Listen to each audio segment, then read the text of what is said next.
Oh my gosh, low connection. Okay. Hold on. I'll log off. Okay. Hi guys, we're live. It's a low connection. We're going to do our best. My name's Elvira Hopper and this is... Manny Baines here with Elvira on Coach Chat. Woohoo! Hashtag Coach Chat with Elvira and friends. Anyway, I'm so glad you're here. Thank you. And you just kind of slipped in right before. Aw, you're amazing. You slipped in right before we went live, so it's all good. It's all good. You're here. And I was worried. I said, am I going to have to go live by myself? And then Manny can join me later? Well, if that's the case, right? Life happens and, you kind of... And I love how you didn't text me. You didn't, and most people went, didn't where have are your you? number. There we go. Okay, that's it. I would have. Anyways, so I'm really happy that you guys are here, probably catching on the replay because there's no one live right now. Would you like to share it on yours? Because I think I'm going to try to share it on Let's wait a couple minutes for people to jump on. Okay. And, we can start chatting, though, just in case of course. anybody... So how was your weekend, Elvira? It was good? amazing. How was yours, Manny? Good. Yes. Fabulous. Busy. And the weather, oh my gosh, was pretty bad. But yeah. What's that little sound you got there? That's my... Okay. Is that your text? Okay. Yeah, that's my text. That's hilarious. Okay. So how come I'm not seeing this on my page, Manny? Do you know? Okay, sorry guys, just a bit of technical stuff here. Let's see here. It's not coming up. I'm just curious why, because I want to share it onto my personal page. Because it's on my coach page. Huh. Interesting. Okay. Should I... Sorry, guy, I gotta call you back. I'm just doing a Facebook Live. I'll call you right back, okay? I love it. Go on my page. You can watch it. Okay. Oh, poor guy. I got people calling me. Did you share it? Did you share it? I'm just trying to find it. Hold on. So I'm going on Elvira's page. Okay. All right. Thanks for your patience, guys. Nobody's here yet. Nobody's here, so we're good. But, I hope you guys can... understand. This is called real life. Okay. See it. Is it on Elvira Hopper or your business page? It should be on the business page. Yeah, the Elvira V Hopper coaching. Yeah. Why am I not able to see this? How strange. Okay. Well. Okay, cool. I got it. You got it? Okay. Is it actually working for you? Huh? You were able to share it okay? Yeah? Yeah. Because I can't seem to see it on mine. Let me see if I can. All right. Where are we? Manny Baines shared. Okay. Well, here we go. Okay, great. Okay, so my head down. Oh, my gosh. All right. I love it. Okay, so let me share this. Okay. Let me share this on my regular page. Okay. All right. Posting as, okay.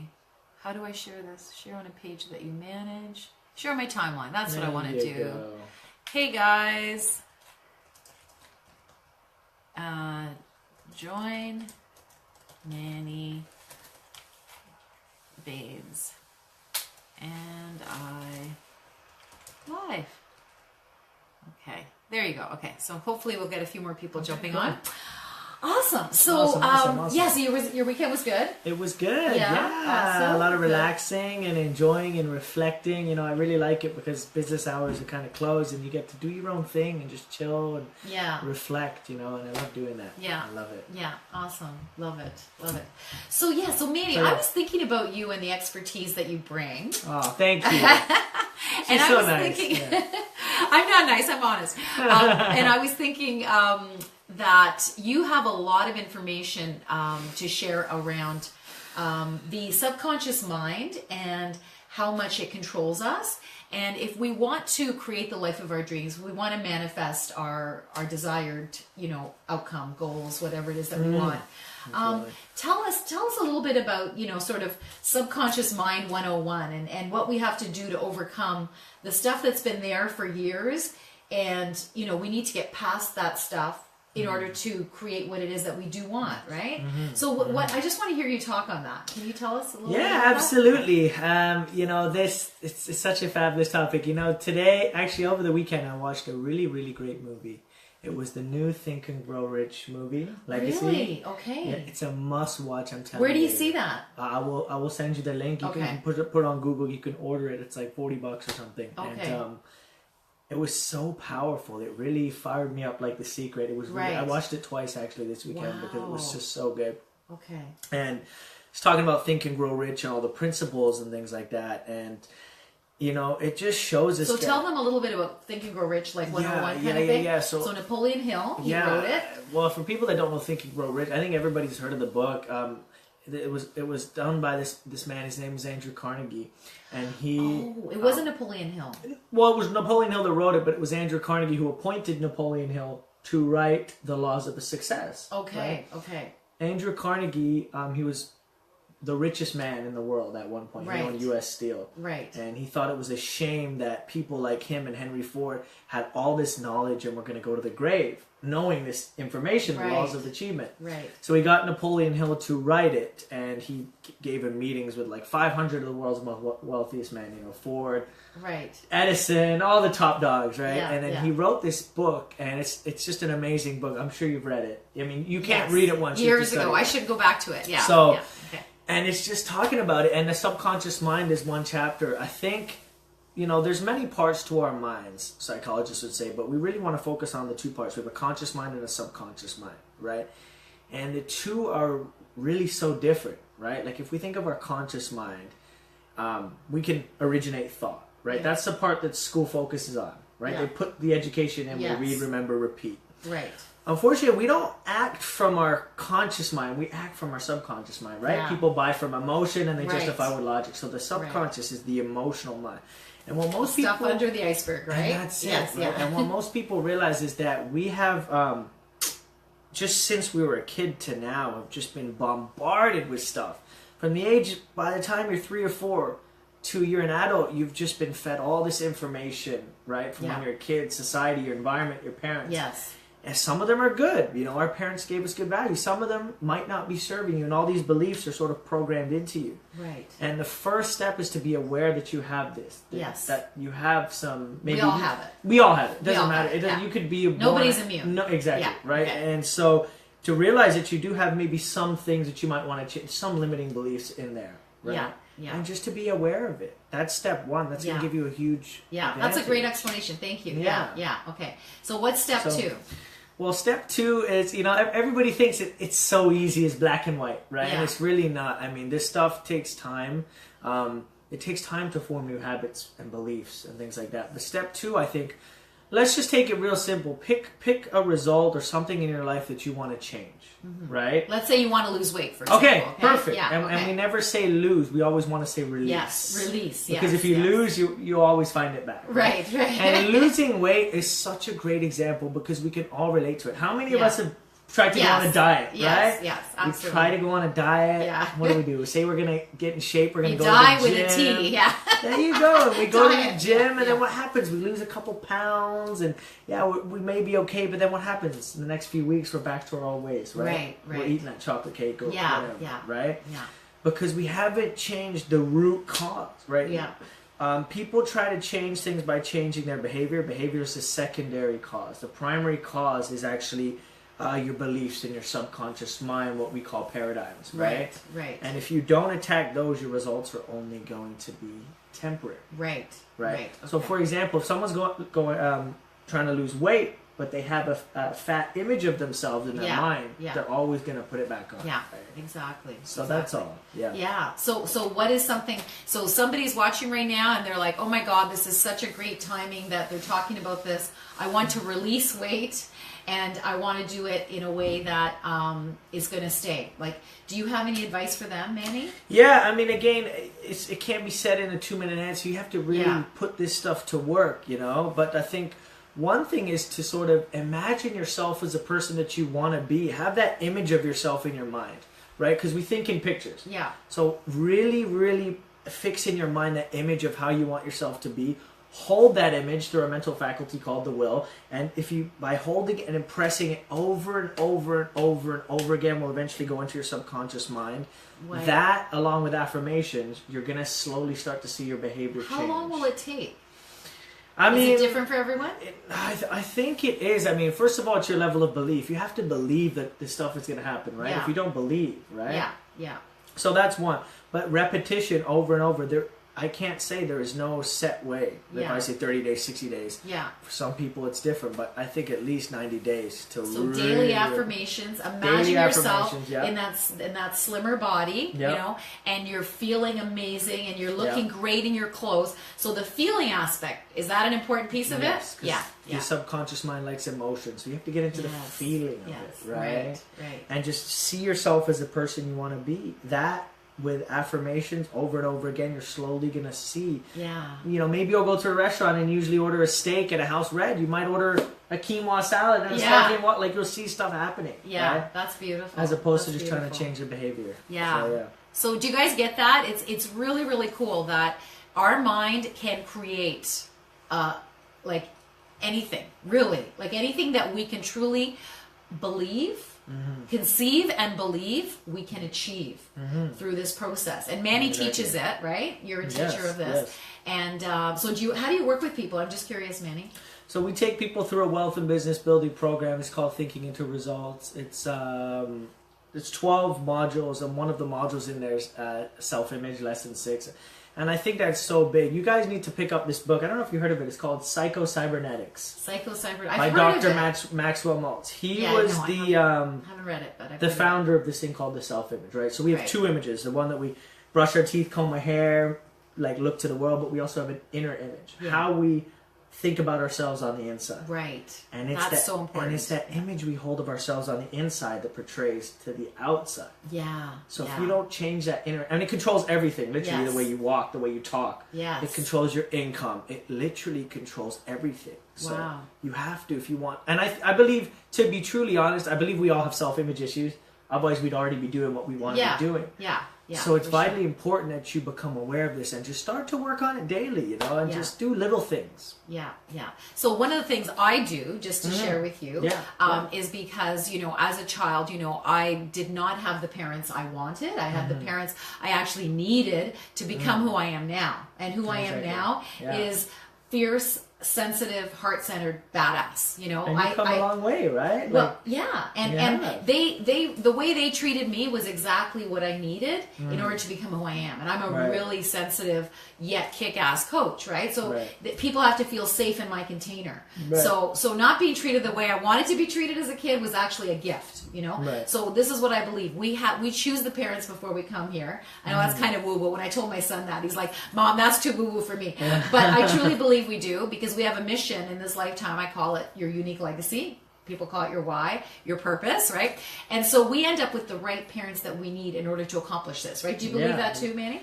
Sure. I mean, in a way. It makes sense, right? You know, we get women together. Yeah, still working on that. Yeah, well, you still work. Okay, well, you know what? You're younger than me, right? I'm going to be 56 this year, so I've got a little bit of this. You have a really good image for who you are. So tell everybody how you... Okay, well, let me go back to what... Yeah, okay, finish your thing, because I want to... Yeah, so what I'm trying to say is that we're raised by parents that do the best they can from their state of consciousness.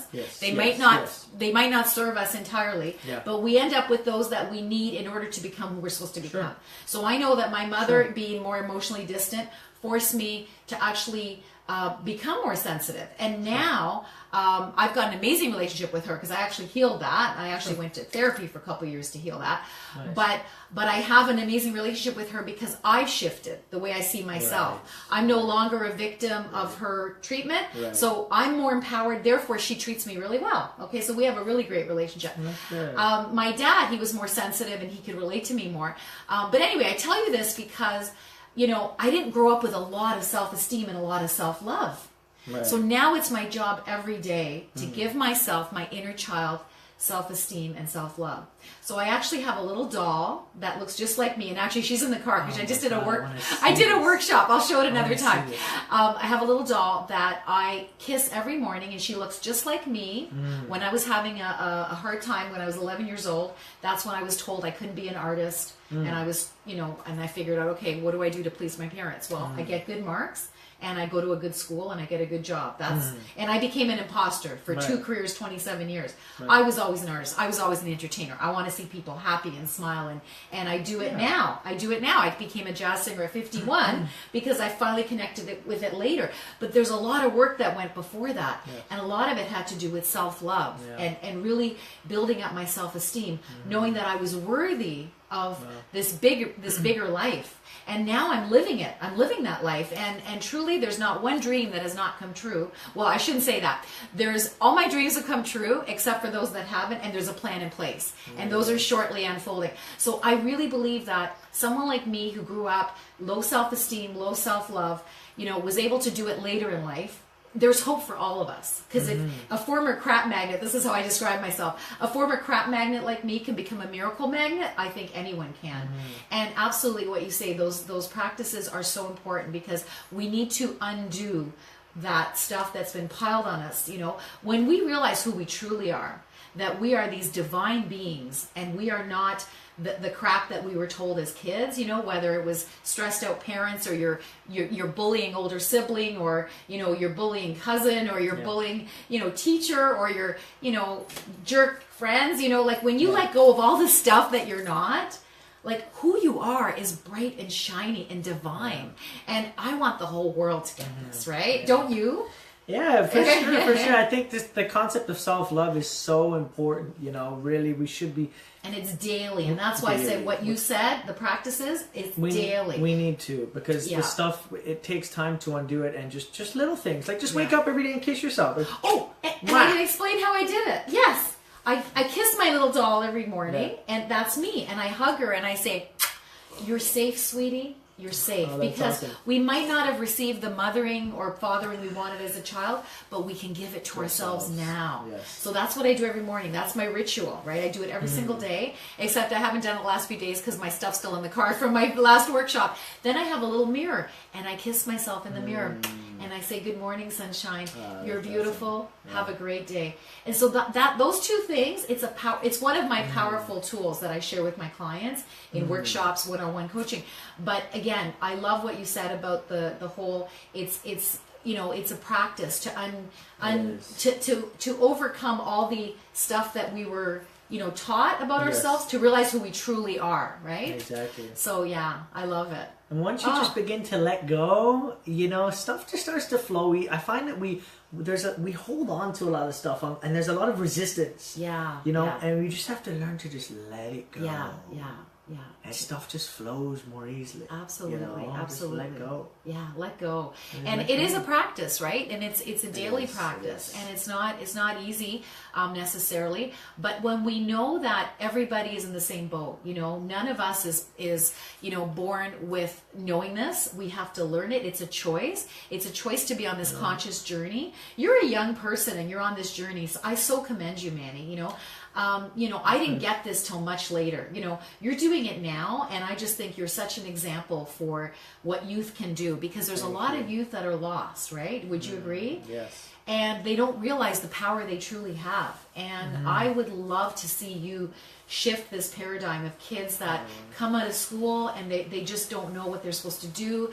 And it breaks my heart. Like I'm so blessed. My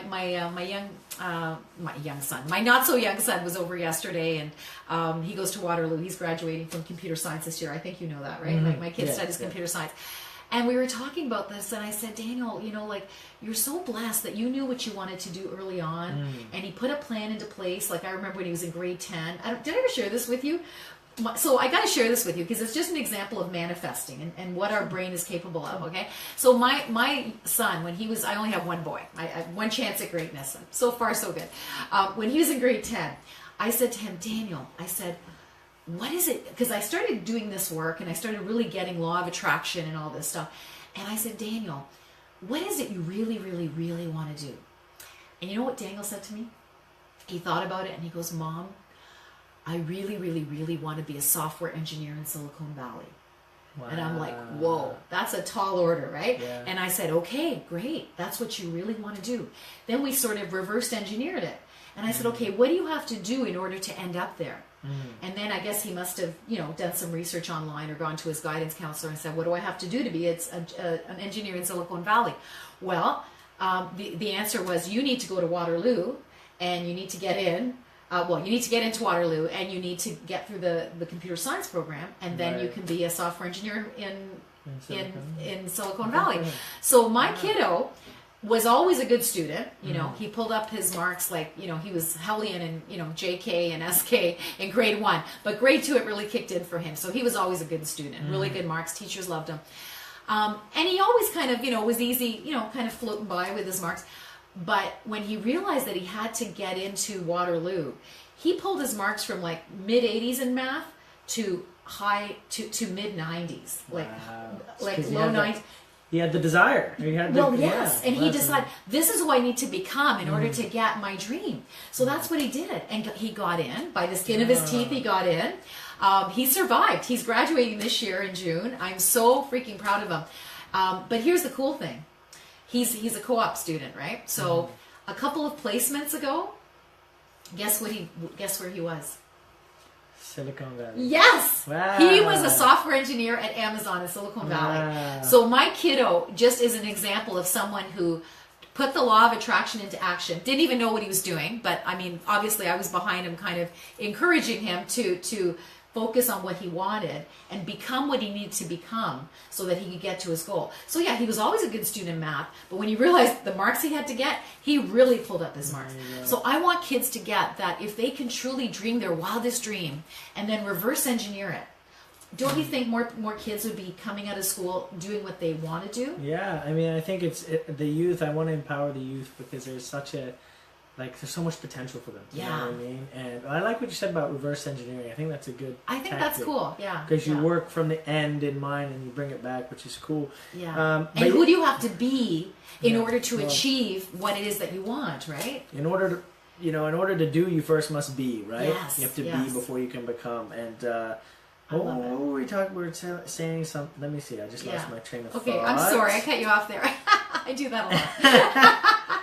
Anyways, no, but it's empowering. But, you know, empowering you. What I was going to say is that, it's a shame that this stuff isn't taught in school, you know, at the end of the day. Oh my God. That's all. Yeah, you could teach it at school, Manny. You could teach it at school. Don't you think? Yeah, I would love to. I'd love to. It just, the most important things in life were not taught in school, unfortunately. Oh my gosh. And I think it's up to people like me and you to we need bring to awareness to this, you know, no matter how long it takes or how many people, we got to just keep spreading this stuff because it's so necessary for people, and regardless if people don't like it, believe it, they're going to eventually wake up because the world needs this. Absolutely. They need it. Yes. Law of attraction is not taught in schools, but I truly believe it should be, and I think it will be at one point, Thinking, right? Thinking could be taught in school, but it's not, right? Thinking is a skill just like anything else, right? But we're not taught sort of how to think, and thinking is so important. Yeah, absolutely. Right? Absolutely. Yeah. Amazing. All right. So I think we should, one day, and we can only dream. I think we're going to wrap it up. Questions? Nobody's here, but that's okay. If you guys are watching this on the replay, feel free to ask any questions of Manny or me, and, we'll answer as best we can. And Manny's here every second Monday of the month. So put that on your calendar if you want to hear his wisdom, because he is a wise young man. Let me know. We're here for you, We just want to just spread the awareness of what we do. So we so appreciate you guys listening to Elvira, because she's doing something really good. So. Well, we both are. Thank you. And we're connected to our thing, and I say that when you connect to your thing, your why, your unique legacy, the reason you were brought to the planet, you just shine so bright because you're meant to do that, and the universe will give you all the resources and people and situations to help you achieve that. And when you learn to get out of your own effing way, miracles happen. So I think now is a good time to share that little song. Oh yeah, can we do a little song? Okay. What is it? Okay. All right. Do you remember? Get out of your Okay. Yeah, okay. Sure. All right. So Manny's an entertainer too, and we're gonna sing my little tagline. All right. So it goes like this: Get out of your own effing way. Your miracle life awaits. Jazz hands. Bye, guys. Bye. See you next time. Thank you. Time to do some